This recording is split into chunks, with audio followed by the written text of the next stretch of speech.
산상수훈에 나타난 8가지 복은 모든 그리스도인들이 소유해야 될 8가지 성품을 말합니다. 팔복을 크게 2가지로 나누게 되면 첫 번째에서 4번째까지는 인간이 하나님을 대하여 가질 성품이고, 5째부터 8째까지는 인간이 인간을 대하여서 가져야 될 성품을 말해주고 있습니다. 주님께서 말씀하신 팔복의 이 3번째 내용은 함께 봉독하신 것처럼 온유한 자는 복이 있나니 저희가 땅을 기업으로 받을 것임이라, 그렇게 말씀하셨습니다. 본래 온유란 뜻은 사나운 짐승이 잘 길들여져서 아무 때나 그 힘을 사용하지 않는 상태를 말하고 있어요.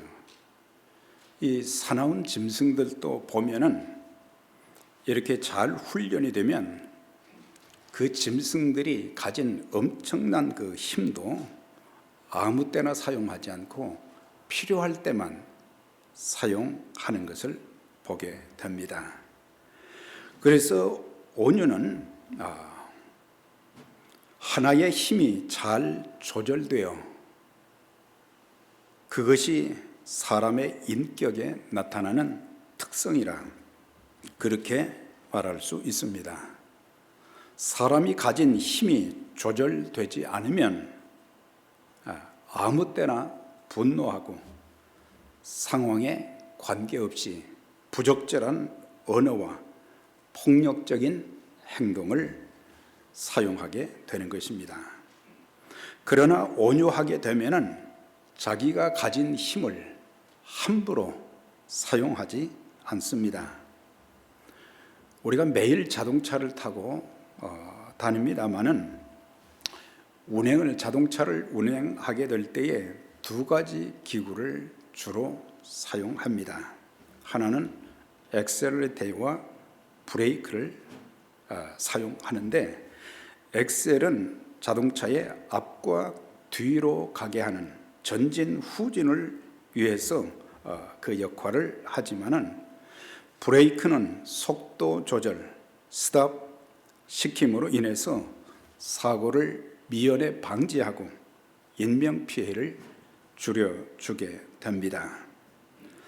그래서 온유한 자들은 육체의 힘이나 돈의 힘이나 권력의 힘이나 자기의 생각과 언어, 분노와 행동을 잘 통제해서 자기가 가진 힘을 아무 때나 사용하지 않습니다. 예수를 믿는다고 하는 그리스도인들 중에도 종종 분노의 감정을 절제하지 못하고 시기와 질투를 조정하거나 통제하지 못해서 결국에 그 한 번의 실수로 인해서 평생 쌓아 올렸던 그 사람의 이미지를 추락하게 만들고, 심한 경우에는 내가 왜 그랬을까, 늦게서야 깨닫고 수치와 부끄러움에 파묻혀 심지어 참 폐인이 되는 경우까지 이르게 되는 것을 보게 됩니다. 잠언서 16장 32절에는 노하기를 더디하는 자는 용사보다 낫고 성을 빼앗는 자보다 더 낫다 그랬어요. 그만큼 우리가 자기 자신을 제어하는 것, 통제하는 것, 그것이 얼마나 중요한가를 말씀해 주고 있어요. 잠언서 25장 28절은 자기의 마음을 제어하지 아니하는 자는 성읍이 무너지고 성이 없는 것과도 같다고 하셨어요. 성벽은 왜 쌓습니까? 외부의 적의 침략을 방어하는 안전한 수단이 되는 것입니다. 즉, 이 말씀은 자기의 마음과 감정, 욕망을 다스리지 못하는 상황이 될 때 그것을 가리켜서 성벽이 무너졌거나 성벽이 없는 것과 같다, 그렇게 말씀해 주고 있는 것입니다. 우리가 성경을 보면은 온유한 삶을 살아갔던 사람들을 참 많이 찾아보게 됩니다. 사실 사람들은 온순과 온유를 잘 구분하지 못할 때가 있어요. 사람을 보면서 참 온순하다, 착하다, 그런 말을 하는데, 이 온순은 부모로부터 받는 성품을 말하는 것이고, 이런 성품을 가진 사람들은 사람의 지도력이나 사람의 말을 잘 따릅니다.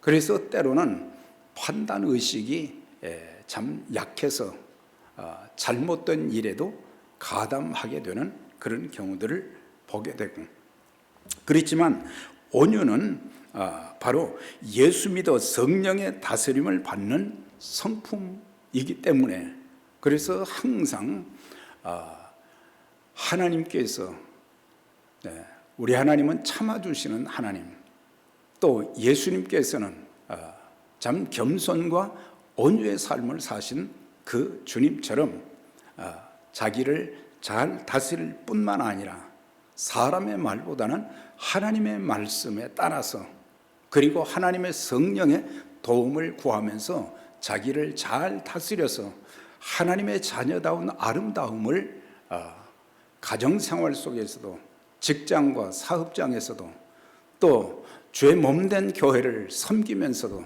온유한 그 모습이 그의 언행 심사를 통해서, 그의 섬김을 통해서 나타나는 것을 우리가 보게 되는데, 참 온유한 사람들이 많았지만 그 중에서 한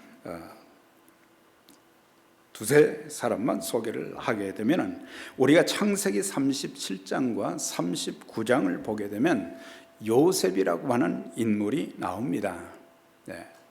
야곱의 11번째 아들이었는데, 그는 참 소년 시기에 엄청난 어려움을 많이 겪고, 또 청년 시기에도 마찬가지였습니다.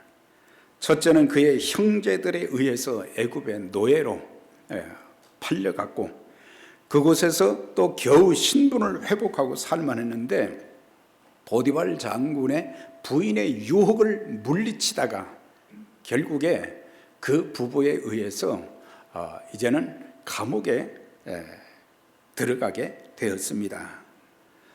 그 형들을 생각할 때, 그리고 보디발과 또 그 부인, 그 집에서 정말 노예가 되어서 그렇게 성실하게 잘 섬기고 주인을 그렇게 받들고 그랬는데, 결국에는 노예로 팔려갔고, 또한 감옥에 갇히는 그런 일을 겪었을 때에 보통 사람들 같으면 화가 나서 화를 이기지 못하고 자살을 했거나 참 별 볼 일 없는 인생을 살아갔을 것입니다. 그런데 요셉은 온유했기 때문에 하나님께서 주시는 은혜를 바라보고, 또 하나님께서 모든 것들을 선악간에 판단해 주시기를 바라고, 늘 묵묵하게 하나님께서 자기 인생을 어떻게 이끌어 가시는가, 그런 것들을 보면서 기다리고, 현재 주어진 그 상황 속에서 분노하지 않고, 그리고 불평하지 않고, 하나님 이럴 수가 있습니까? 어떻게 주인이 나한테 이렇게 할 수 있습니까? 형제들이 어떻게 나한테 이렇게 할 수 있습니까?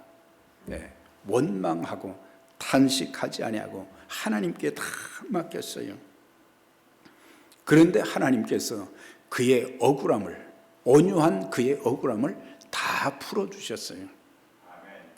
그래서 감옥에서 평생 살다가 죽어야 될 것인데 감옥에 들어감으로 인해서 거기에서 두 사람의 꿈을 풀어주게 되어지고 나중에 이제 애굽의 바로의 그 꿈을 풀어줌으로 인해서 애굽의 제2인자가 되었던 것을 보게 돼요. 하나님께서 하시는 일이 얼마나 놀라운가. 감옥에서 있는 사람이 어떻게 애굽의 제2인자가 될 수 있겠어요? 그만큼 하나님께서는 온유한 자들에게 땅을 주신다고 한 것처럼 우리가 그리스도인이 되었다면 그리스도를 닮은 나는 마음이 온유하고 겸손하니 나의 멍에를 메고 나를 배우라. 그렇게 주님이 말씀하신 것처럼 그래서 온유했어요. 성경을 창세기 39장을 읽어도 나중에 그가 권력자가 되었을 때에 보디발 장군과 그의 부인에 대해서 복수를 했거나 그들에게 해를 가했다는 그런 내용이 한 군데도 나오지 않습니다. 그리고 나중에 자기의 형제들이 가나안 땅에 흉년이 와가지고 이제 애굽으로 곡식을 사러 왔을 때 그때 이제 만난 거예요. 그 정도 되었으면 이제 잘 만났다. 내가 너희를 어떻게 복수하는가 보라. 그렇게 하지 않고 그가 뭐라고 얘기를 했어요? 참 온유한 자는 하나님 관점으로 하나님께서 모든 것들을 주관하신다는 사실을 이제 그들에게 표현하는 거예요. 당신들을 위해서 하나님께서 나를 먼저 애굽 땅에 보냈습니다. 여러분들을 구원하고 살리기 위해서 하나님께서 나를 먼저 보냈습니다. 그러면서 형제들에게도 복수하지 않고 내가 가진 권력으로 당신들을 보호하고 필요한 것을 공급해 주겠습니다. 이게 하나님께서 그의 마음을 주장하지 아니하시면 옛날에 당했던 그런 것들만 생각하면 얼마나 분노가 치밀 거예요. 예수 그리스도의 사람들은 과거에 어떤 일을 겪었든지 그 모든 것들을 다 잊어야 되고 하나님께 맡기게 되면 그리고 그리스도께서 보여주신 그 삶의 모범 따라 살고 또 멍에를 맨다는 것은 말씀에 순종한다는 거거든요. 내게 배우고 그 말씀에 순종하라고 하는 거거든요. 우리가 그렇게 하게 되면 하나님께서 우리 인생을 책임져 주시는 귀한 역사가 있게 되는 것입니다. 이것이 바로 온유인 것입니다. 두 번째 소개할 사람은 사무엘상 24장과 26장에 보면은 사울과 다윗에 대한 기록이 나와 있어요. 사무엘상에 보면 다윗이 블레셋의 골리앗을 물리쳤어요. 다윗의 인기가 사울의 인기보다 점점 높아갑니다. 백성들이 사울은 천천히요 다윗은 만만이라고 그랬어요. 이게 귀에 거슬린 거예요. 가장 위급한 국가가 위급한 그 시기에 다윗이 홀로 골리앗을 대적하고 블레셋군을 섬멸할 수 있도록 나라를 보호해 준 그런 걸 생각하면은 감사해야 되는데 그때부터 비교의식이 생긴 거예요. 그러면서 이제 질투와 시기로 그냥 꽉 이제 가득 찼던 그 모습을 보게 됩니다. 그리고 나서는 이제 다윗이 자기가 앉은 자리에서 가까운 곳에 앉아 있으면 창을 던져서 그를 죽이려고 했고 3,000명의 군사를 2번씩이나 풀어서 그를 죽이려고 군사들이 포위하게 하고 별 수단 방법을 가리지 않고 그렇게 다윗에게 행했어요. 그런데 한 번은 사울의 쫓김을 받다가 엔게디 광야 굴에 숨었어요. 자기와 함께 했던 사람들과. 그런데 그 안에 숨어서 지금 숨을 죽이고 있는데 사울이 용변을 보려고 그 안에 들어오는 거예요. 그러니까 옆에 있던 이제 다윗의 신하가 부하가 이 깜깜한데 아무도 모르게 여기서 죽일 수 있으니까 단칼에 내리치라고. 우리 같으면 아마 그랬을 거예요. 더 이상 쫓겨다니지 않아도 되고. 그런데 다윗은 그렇게 하지 않았어요. 죽일 수 있는 기회가 있어도 죽이지를 않았어요.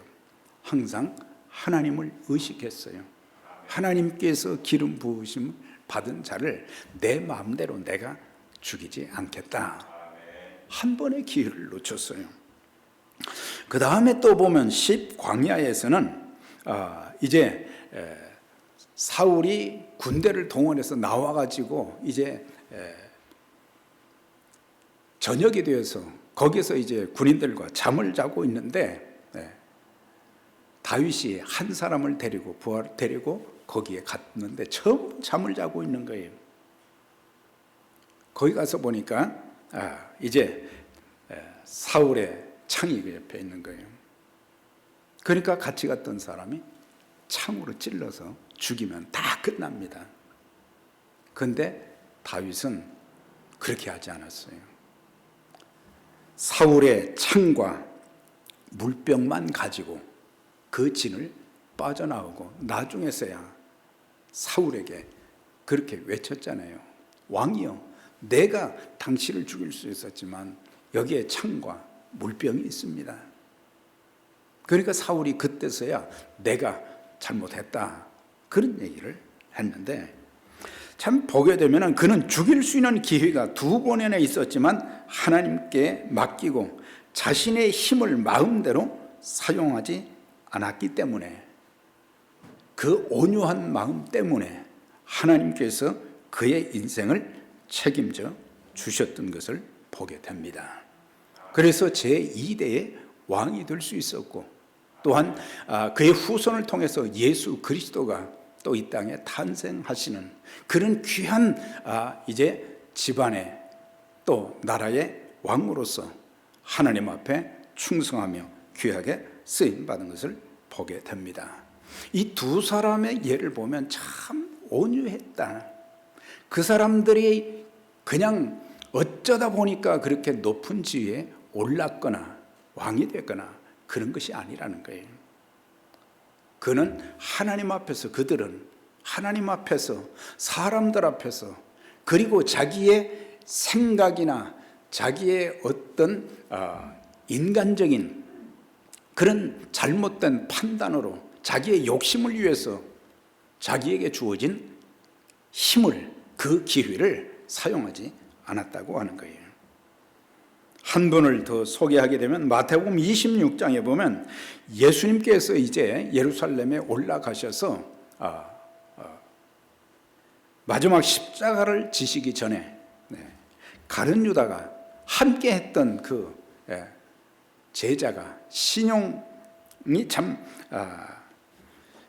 예수님께 신용을 많이 받았던 유다가 예수님을 배반하고 은 30에 예수님을 팔아 넘기고, 그리고 로마 군인들과 함께 와서 예수님을 이제 잡으려고 그렇게 하게 될 때 주님께서 이런 말씀을 하셨어요. 내가 12영 더 되는 천사를 동원할 수 있는 힘이 있었지만, 너희들이 칼과 창으로 무장하고 왔지만 내가 지금 이 시간 12영 더 되는 이제 그런 군단을 불러서 너희들을 물리칠 수 있지만, 예수님께서는 그 모든 상황을 다 받아들이시고 이것이 바로 성경이 응해가는, 성경이 지금 이루어져가는 모든 과정이라는 것을 알고 하나님의 뜻에 온전히 순복하셨던 것을 볼 수가 있어요. 12영이라고 하는 것은 12군단을 말하는데 12군단은 찾아보니까 72,000명의 군사예요. 그러니까 그런 힘이 있어도 주님은 힘을 사용하지 않았어요.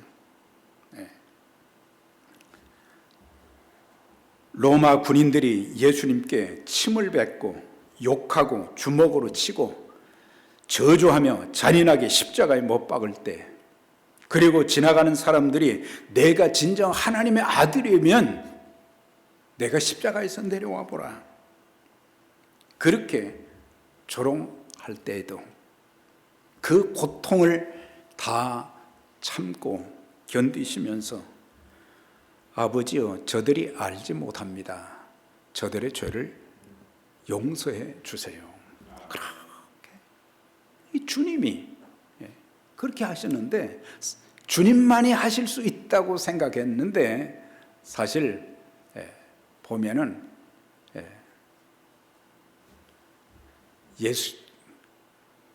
예수님의 그 제자들 마지막 십자가를 질 때의 그 광경을, 기록을 찾아보니까 전부 다 그런 기도한 사람들이 많아요.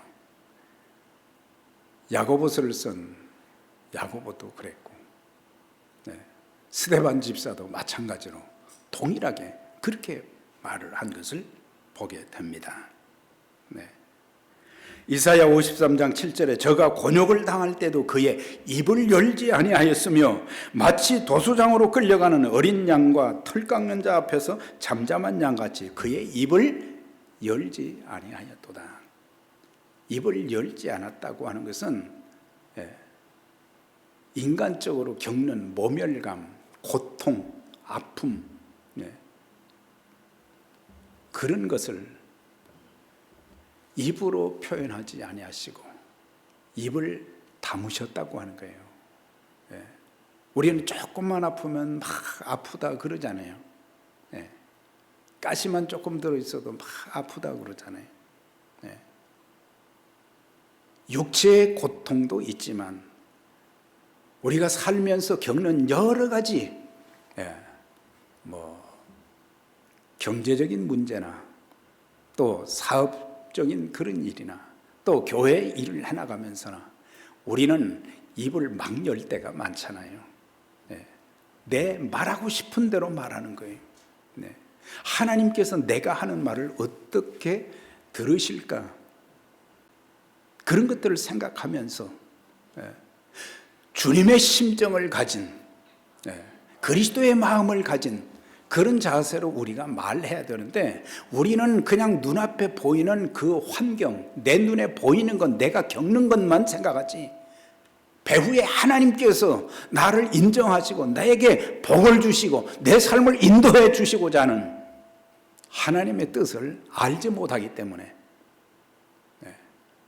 얼마나, 그래서 이스라엘 백성들, 육적인 이스라엘 백성들을 보면서 영적인 이스라엘 그리스도인들 모습이, 저와 여러분들의 모습이 참 그럴 때가 많다고 하는 거예요.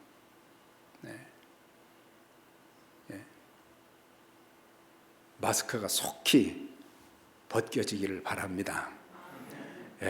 마스크 씌워 놓으니까 답답하죠. 얼마나 많은 말을 그냥 해서는 안 될 말, 하나님의 자녀다운 그런 언어들이 나오지 않고 인간적인, 세상적인 자기 욕심, 자기 푸념, 자세한 내막도 알지 못하고 함부로 판단하는 그런 말들, 그런 거 이제 좀 사람들이 깨달으면 마스크 벗겨주실 거예요.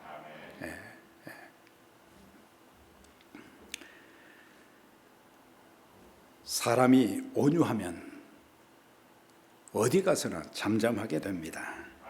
아무리 억울하고 힘들어도 함부로 입을 열지 않고 모든 것을 하나님께 맡깁니다.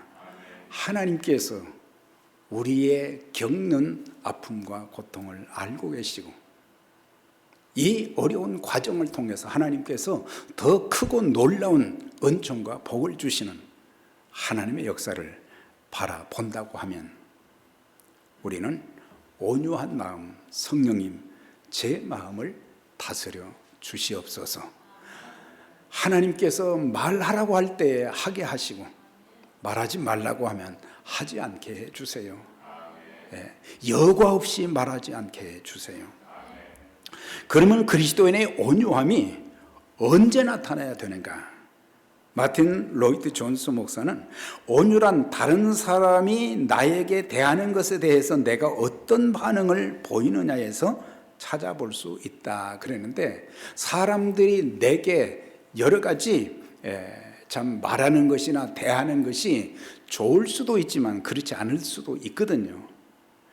이렇게 안 좋게 나를 대하게 될 때에 내가 어떤 반응을 보이는가, 그것을 통해서 온유한가 온유하지 않은가를 알 수 있다고 하는 거예요.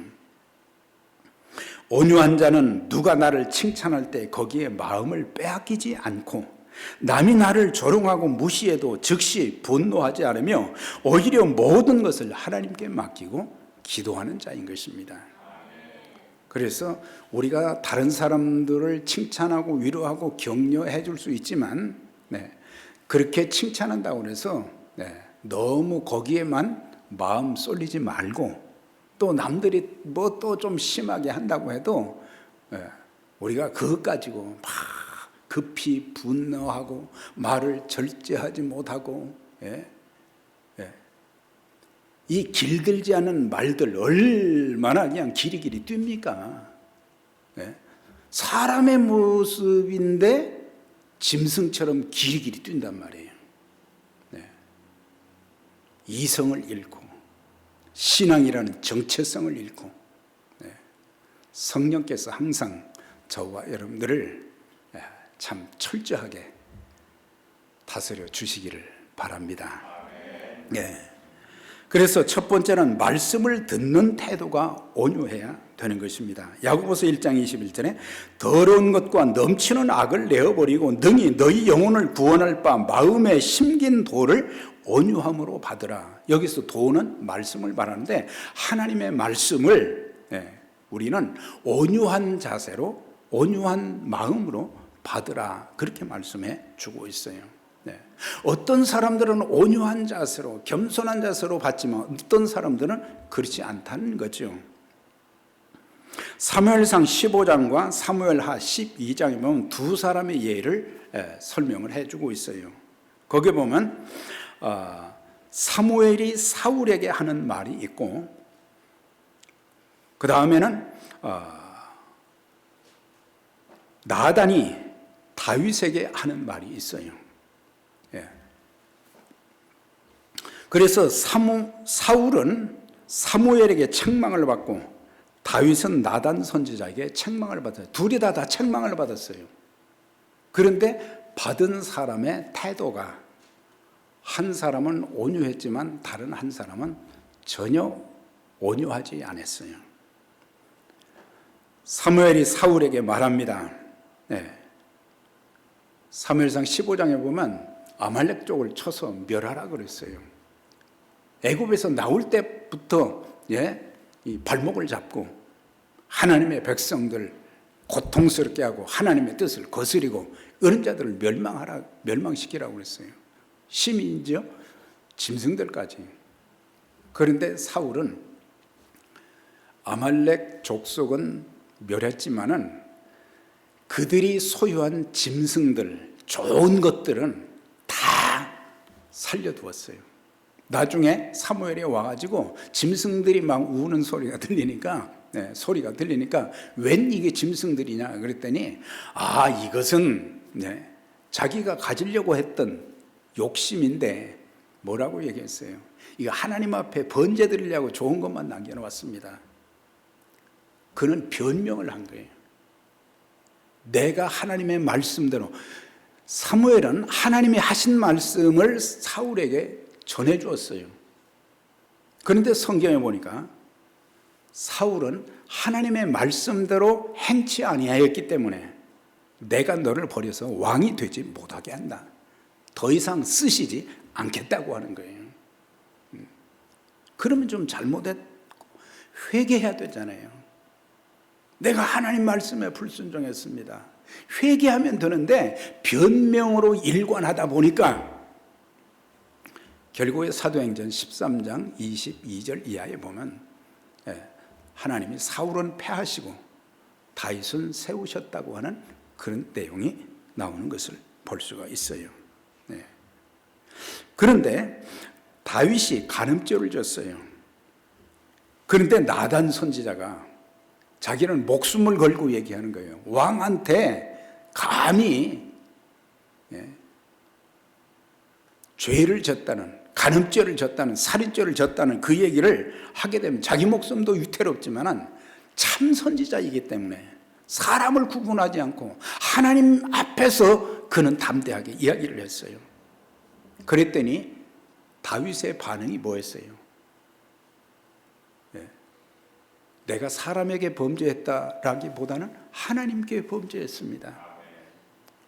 그래서 침상을 적셔가면서 눈물로 하나님 앞에 회개 기도를 했던 다윗을 볼 수가 있어요.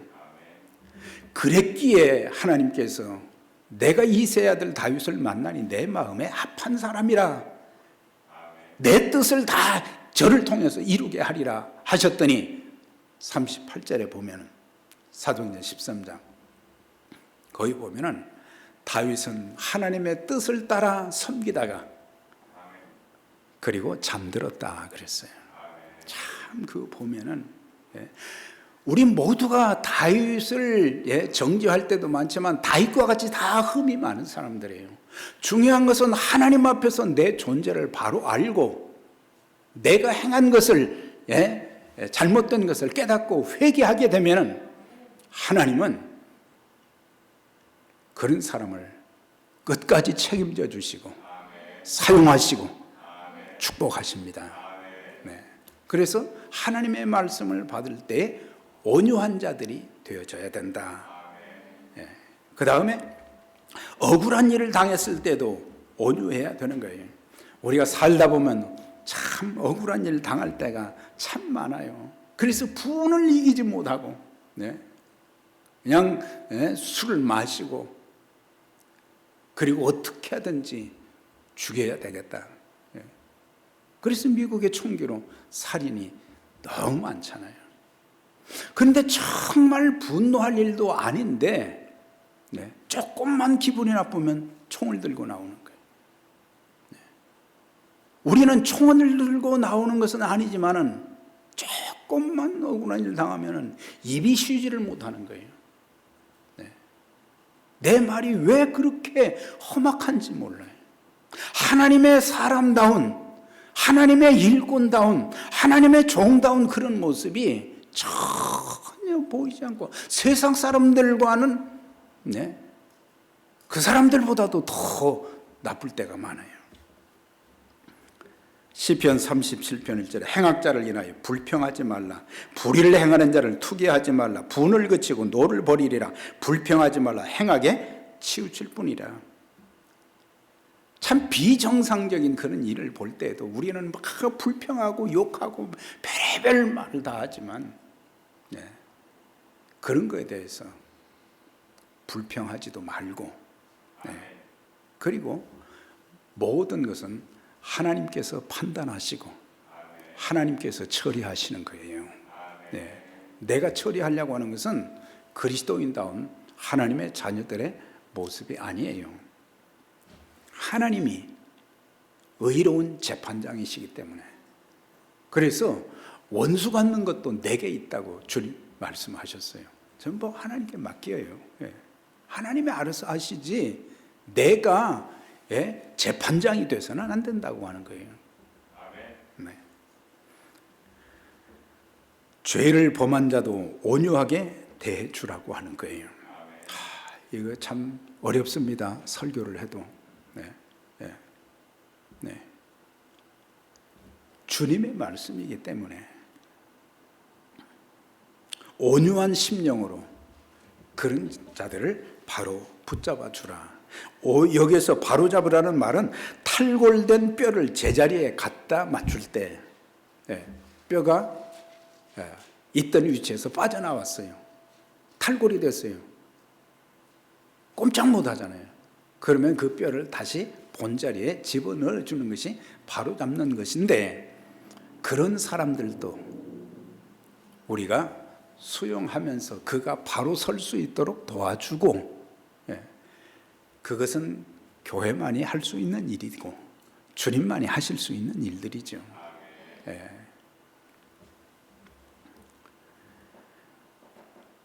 갈라디아서 6장 1절에 형제들아 사람이 만일 무슨 범죄한 일이 드러나거든 신령한 너희는 온유한 심령으로 온유한 마음으로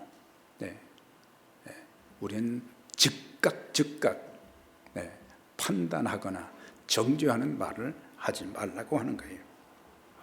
그 다음에 공동체의 화평을 위해서 온유해야 된다. 온유하지 못한 자가 공동체 안에 들어오면 공동체가 깨지게 됩니다. 에베소 4장 1절 이하에 보면 주 안에서 갇힌 내가 너희를 권하노니 너희가 부르심을 입은 부르심에 합당하게 행하여 모든 겸손과 온유로 하고 오래 참음으로 사랑 가운데서 평안에 매는 줄로 성령의 하나 되게 하신 것을 힘써 지키라. 그렇게 하셨어요. 여기 보면은 옥중서신인데 여기 보면은 모든 겸손과 온유로 하라. 바울은 주님을 닮은 자로서 주님께로부터 배운 것이 뭐냐? 겸손과 온유였다고 하는 거예요. 바울이 얼마나 핍박을 받고 돌에 맞아 죽을 뻔하기도 했고 별의별 고통을 다 겪었어요. 사람들이 막 저주하는 소리도 들었어요.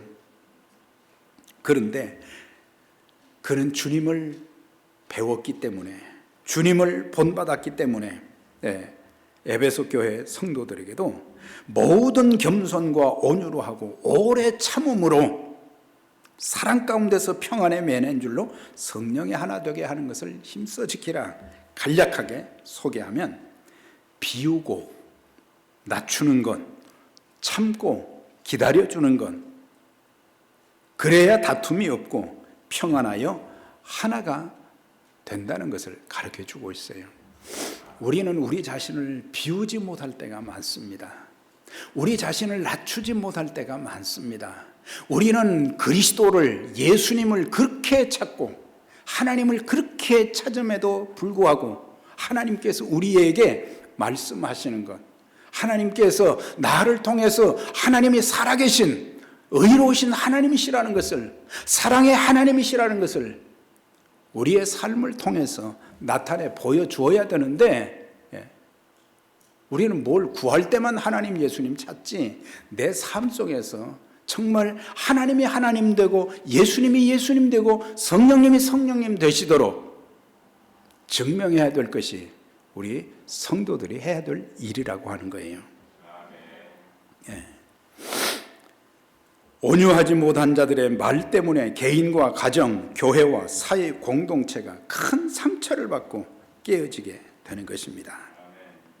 우리를 힘들게 하는 자들에게도 온유해야 됩니다.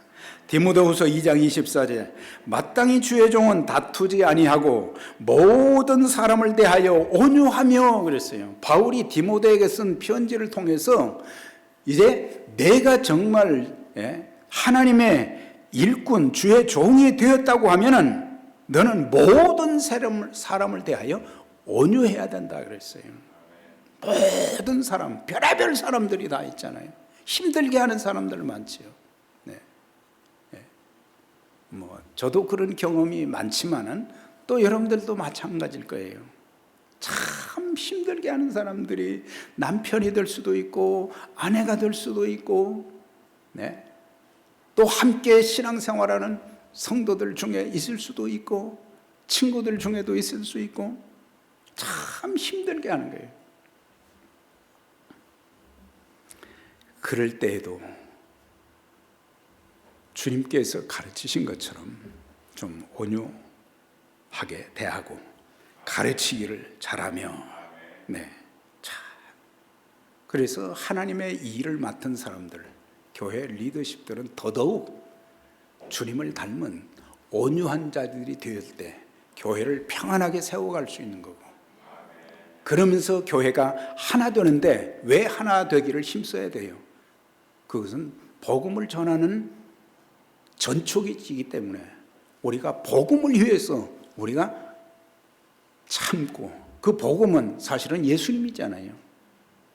예수님 때문에 참고 예수님 때문에 하나가 되어서 담대하게 복음을 전하는 그 일에 쓰임받게 하기 위해서 우리는 하나님의 일은 사람들이 함께 모여서 해야 되는 일이잖아요. 그런데 다 내 마음에 드는 그런 사람들이 다 있는 건 아니잖아요.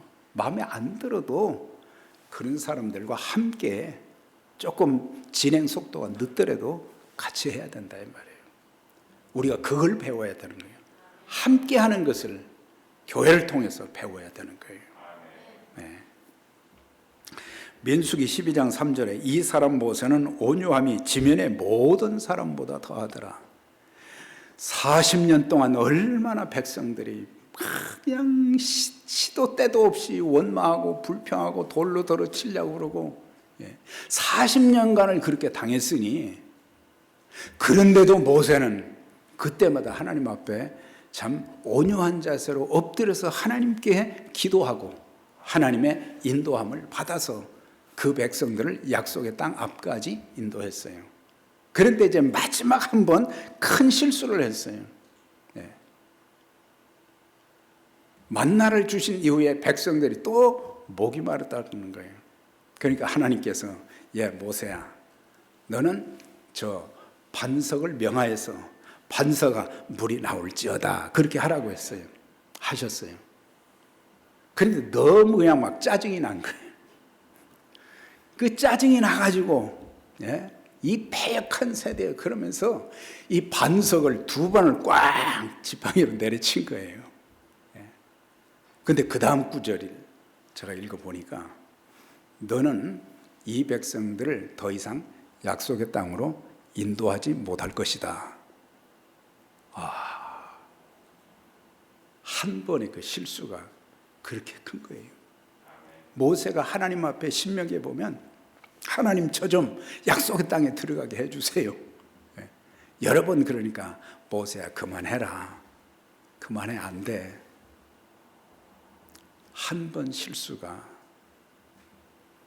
위대하게 쓰임받고, 그렇지만 하나님께서는 그를 온유한 자라 성경에는 그렇게 평가를 해 주었어요. 그만큼 1년 2년도 아니고 40년을 그렇게 당했음에도 참 온유한 마음으로 그 백성들을 이끌고 좋은 목자가 되었는데, 참 그 한순간 때문에 일생을 망친 사람들이 주변에 수두룩하게 많아요. 우리 가정생활도 교회생활도 밖에 나가서도 우리는 하나님의 백성답게 하는 그런 온유한 자가 받을 복은 뭡니까? 온유한 자는 복이 있나니 저희가 땅을 기업으로 받을 것이라고 했는데, 이것은 이 땅에 살 때 온유한 자를 하나님께서 은혜를 베풀어 주시고 능력을 나타내 주시고 또한 그런 자를 쓰신다고 하는 의미가 있고, 또 하나는 여기서 땅 부자가 되게 한다는 그런 의미가 아니라 하늘에 속한 땅, 새하늘과 새 땅을 주시겠다. 그러니까는 천국에 들어가서 영생 복을 누리는 그런 은혜를 주신다. 이 땅에서도 하나님은 은혜를 베풀어 주시고 능력을 나타내 주셔서 하나님의 귀한 일에 복되게 쓰임받게 만들어 주신다. 사랑하는 여러분, 우리가 온유하기 위해서는 어떻게 해야 되겠습니까? 첫째는 죽기까지 하나님께 복종하신 예수 그리스도를 본받아야 된다. 예수님, 하나님과 예수님은 우리의 믿음의 대상이잖아요. 항상 주님을 바라보는. 그 다음에 자아를 죽여야 됩니다. 내가 살아있으면 안 돼요. 내가 육신적인 그리스도인이면 항상 자기가 죽지를 않아요.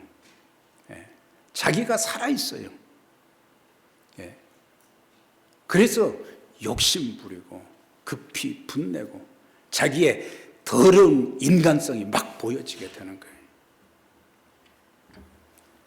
바울은 날마다 나는 죽는다. 그것은 자기 혈기와 고집과 정욕과 모든 인간성을 죽이는 그 일을 하지 않으면, 죽이지 않으면 그리스도께서 사시지 못한다고 하는 거예요. 예. 내가 죽어야 그리스도가 사는 거예요. 예. 자신이 가진 힘을 함부로 사용하지 말고 하나님께서 우리에게 주신 여러 가지 것들 힘이 있어요. 그 힘을 함부로 사용하지 말라는 거예요. 하나님의 뜻을 위해서, 하나님의 영광을 위해서, 하나님이 기뻐하시는 일을 위해서만 그 가진 힘을 사용하라고 하는 거예요. 물질도, 권세도, 직분도 마찬가지로 성령의 도우심을 받기 위해서 우리는 늘 기도해야 된다는 거예요. 우리는 참 어떻게 보면 연약한 존재들이에요. 하나님이 붙들어 주셔야지만 매일매일 우리는 넘어지게 됩니다. 실수하게 됩니다. 실투성이에요. 네. 하나님, 오늘 하루도 저를 붙들어 주시고 내일도 붙들어 주시고 평생 붙들어 주셔서 하나님의 자녀, 하나님의 종다운 삶을 살게 해 주세요. 성령의 열매, 갈라디아서 5장 22절에 사랑과 희락과 화평과 오래 참음과 자비와 양선과 충성과 온유와 절제니 그랬어요. 온유는 성령의 열매예요. 우리가 성령의 열매로 성령 충만하고 성령의 열매를 맺게 되면 우리는 온유할 수 있다는 것을 가르쳐 주고 있습니다.